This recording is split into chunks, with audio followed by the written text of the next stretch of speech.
Bear Down Brazilians, eu sou o Levi, nós vamos falar dos Bears nesse pós-jogo. Tá um pouco atrasado, mas eu tô mudando algumas coisas.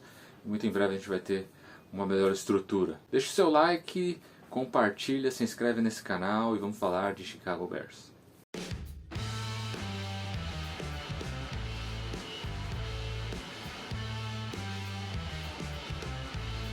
Talvez esse vídeo fique um pouco mais curto, mas não quer dizer que é por causa da derrota amarga dos Bears para o Indianapolis Colts, uma equipe que mostrou fragilidade com o Anthony Richardson como seu quarterback e os Bears não conseguiram travar o jogo corrido. Dessa vez não foi relacionado ao Anthony Richardson e sim ao Jonathan Taylor.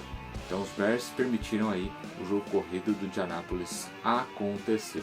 O outro lado foram os turnovers. O Bears cedeu aí 3 posses de bola para a equipe do Indianapolis Colts, 2 interceptações e um fumble. O fumble foi aí um bloqueio de 2 tight ends que não foi bem sucedido. No caso das interceptações teve um drop de passe e teve também uma leitura errada do Caleb Williams.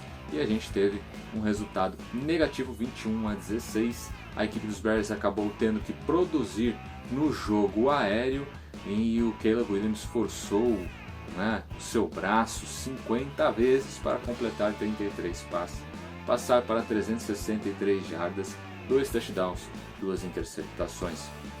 É um número forte, 363 jardas. Eu acho que como torcedor dos Bears eu não lembro quando foi a última vez que eu vi mais do que 300 jardas num jogo.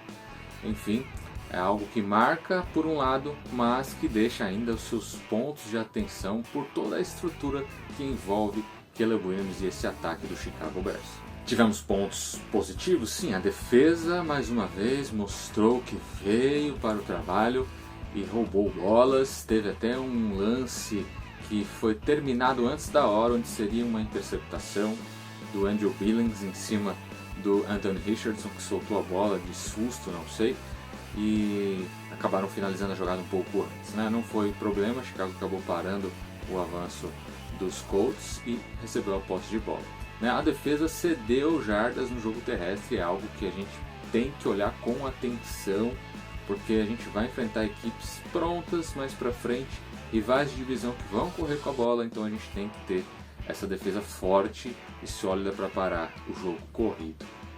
Da mesma forma, o ponto do ataque, nós tivemos aí o Matt Pryor jogando de de guard, mas não desempenhou aí muito bem, porém conseguiu em algumas jogadas dar tempo para o Caleb, assim como outros atletas da linha de ataque acabaram elevando um pouquinho o nível, mas não deixou de ter cenas bizarras, como as linhas de ataque jogadas ao chão, 4 linhas no chão e um tentando bloquear naquela jogada que era 4ª para 1 e a gente perdeu 12 jardas.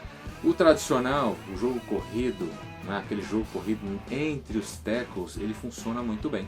E eu acho que os coaches dos Bears deveriam saber muito bem disso, até porque se você olhar a história de Chicago, a gente tem muitos running backs que fariam essa 1 jarda tranquilamente. Então a gente precisa rever alguns conceitos e poder aplicar o básico, que é o feijão com arroz, futebol americano, jogo corrido e defesa forte. A gente tem a defesa forte, precisa do jogo corrido, porque com isso a gente vai conseguir sim dar tempo para o Caleb e elaborar jogadas longas com os seus passes e com os wide receivers que a gente tem.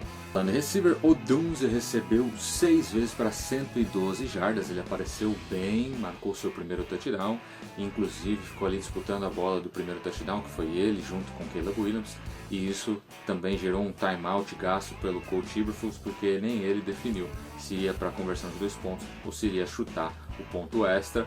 Enfim, acabamos perdendo um tempo que poderia ser usado no final do jogo e a gente acaba percebendo uma certa bagunça na organização, falta um pouquinho disso. E a gente viu também que Roscoe Johnson recebeu oportunidades e apareceu um pouco, poderia ter aparecido mais. Ele ajuda até em alguns bloqueios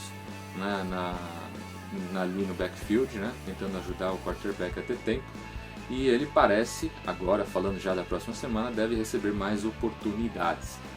Além disso, Turner Wright saiu dessa partida, chegou lá no Halas Hall, fez os seus exames, sentindo dores nas costas, não deve praticar não deve participar do treinamento nesse primeiro treinamento de quarta-feira, e a gente vai ter aí uma posição mais à frente diariamente, né, sobre a evolução dele no DM, ou se então vai entrar alguém no lugar dele. E aí um dos nomes que estão falando é do Kairan Amegadi, que foi draftado neste ano para assumir essa responsabilidade. E é isso, a gente teve um jogo difícil, onde poderia ter sido um pouquinho melhor. Está transparecendo, pelo menos para mim, que há uma falta de gestão na questão de elaboração de jogadas, né? A gente vê jogadas desenhadas e eu vi muitos críticos falando que são jogadas e não tem um desenho legal. Então a gente precisa ter um pouco de atenção, porque isso pode dificultar o entendimento dos atletas. Vi uma jogada que muita gente estava batendo no Coleman Shelton, mas é um jogador que entra numa gap completamente distante do Coleman Shelton e ele não consegue chegar e não vai conseguir, o center não vai sair do meio para bloquear na ponta. É difícil fazer essa jogada, a não ser que ele passe por trás da linha, mas nessa jogada ele passa pela frente da linha. Então não dá para entender se, enfim, tecnicamente a gente vê pessoas que até o ano passado desempenharam e esse ano não estão desempenhando. Então vai entender, né, o que está acontecendo. Acredito que há uma falta de comunicação, que é algo que Eberflus e Shane Walder têm falado bastante, que precisa melhorar a comunicação. Então precisa melhorar a comunicação, provavelmente coaches e jogadores, para que essas jogadas possam ganhar aí um entendimento e finalmente esse ataque começar a decolar, porque é isso que falta para a gente ter um time mais consistente e competitivo e poder garantir mais vitórias para os Bears. Agora temos uma parada difícil contra os Rams, que virou o jogo contra o San Francisco 49ers, que apareceu, né, no último Super Bowl. A gente precisa de um time mais consistente, porque vamos enfrentar uma equipe que, apesar de ter problemas no DM com muitos atletas, é uma equipe sólida. E é Sean McVay que está do outro lado também, né? Deixa aí seu comentário, deixa a sua pergunta, seja o que for, e aí a gente vai elaborando mais coisas para falar dos Bears. Eu quero mudar aqui um pouquinho a estrutura, estou fazendo tudo pelo smartphone, em breve vou fazer pelo computador, se Deus quiser, melhorar um pouquinho e deixar algo mais pronto, de maneira mais rápida, mais eficiente, beleza? Mas estamos junto, da Bears!